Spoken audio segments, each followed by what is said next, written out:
let's begin our questioning tonight. Campbell Brown. You said of the last debate that you weren't at your best that day.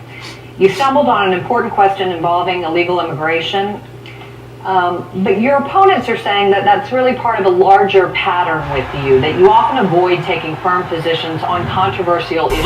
One of your opponents on the stage calls this the politics of parsing. How do you respond to that? Well, I am happy to be here tonight, and this pantsuit is asbestos tonight. So I am aware that some people say that, but I think that the American people know where I've stood for 35 years. Senator Clinton, I think, is a capable politician, and I think that she has run a terrific campaign. But what the American people are looking for right now is straight answers to tough questions. And that is not what we've seen out of Senator Clinton. On a host of issues. On Social Security, we have serious disagreements about how we're going to make sure that Social Security is there for the people who need it. And what I'm absolutely convinced of is that right now, we need a different kind of politics. He talks a lot about stepping up and taking responsibility and taking strong positions.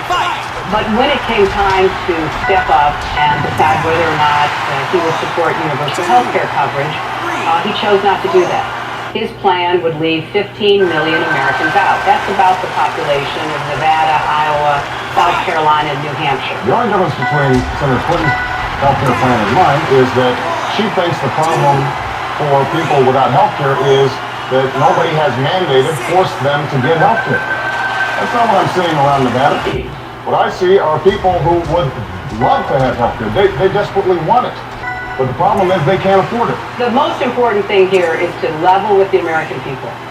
Senator Obama's health care plan does not cover everyone. There's a big difference between Senator Obama and me. He starts from the premise of not reaching universal health care. I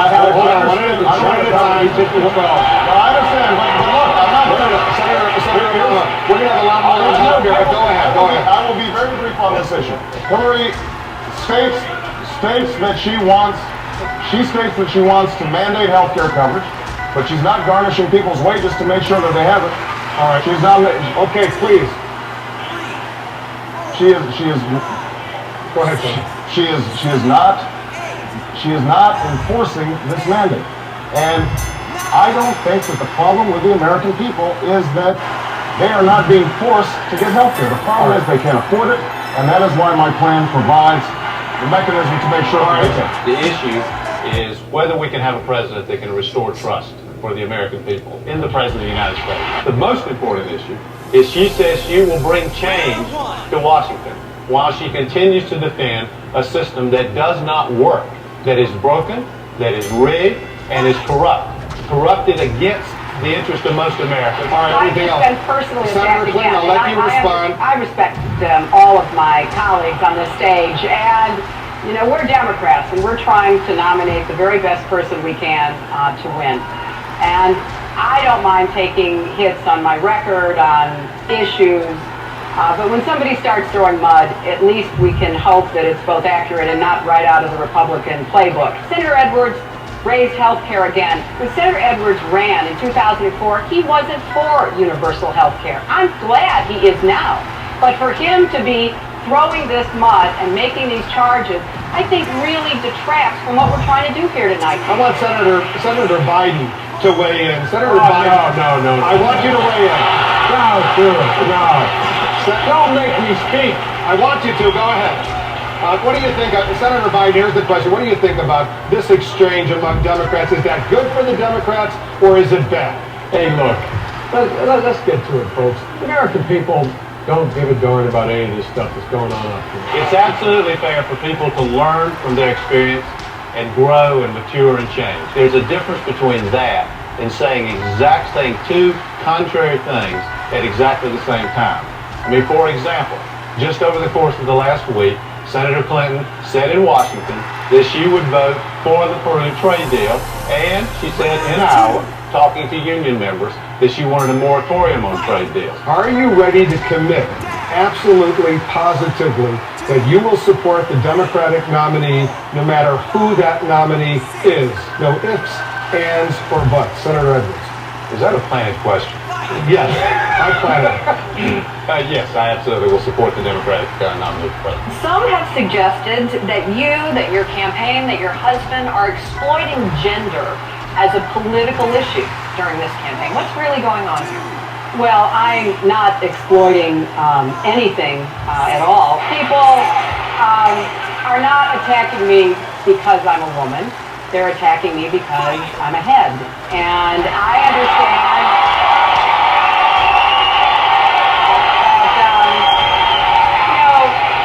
that, as Harry Truman famously said, if you can't stand the heat, get out of the kitchen. And I feel very comfortable in the kitchen, and I'm going to withstand the heat. What did you mean at Wellesley when you referred to the boys' club?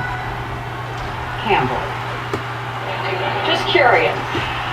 Well, it is clear, I think, from women's experiences that from time to time there may be some impediments. And it has been my goal over the course of my lifetime to be part of this great movement of progress that includes all of us, but has particularly been significant to me as a woman. Every single candidate on this stage should be held to exactly the same standard. I do believe, however, that the voters need to know that we have choices. There's nothing personal about this. Senator Clinton defends the system, takes money from lobbyists, does all those things. And my point is simply that people have, voters have those choices. Senator Clinton, you've been criticized by Senator Obama, I think Senator Edwards, among others, for refusing to take a hard and fast position on whether you would raise the tax above those making $97,500 a year to try to secure Social Security in the long term. Are you ready to make a hard and fast statement now on your position on what Senator Obama just said? I do not want to fix the problems of Social Security on the backs of middle-class families and seniors. If you lift the cap completely, that is a $1 trillion tax increase. I don't think we need to do that. So you're not ready to accept a raising of the cap on that, but I know that Senator Obama wants to respond to you. I will be very brief on this, because Hillary, I've heard you say this is a $1 trillion tax cut on the middle class by adjusting the cap. Understand that only 6% of Americans make more than $97,000 a year.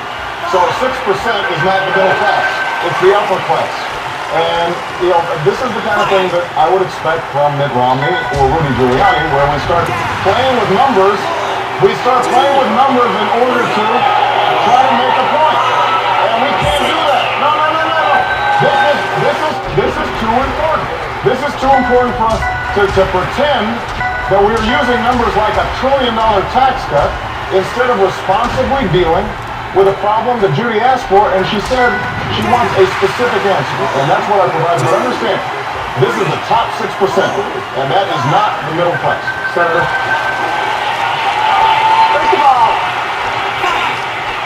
First of all, I think that you meant a tax increase because that's what it would be. But secondly, it is absolutely the case that there are people who would find that burdensome. Now, when people say be specific, I listened very carefully to what Senator Obama said when he appeared on one of the Sunday morning shows. And he basically said that he was for looking at a lot of different things and using a bipartisan commission to do it. I think that's the right answer. That is where I have been from the very beginning.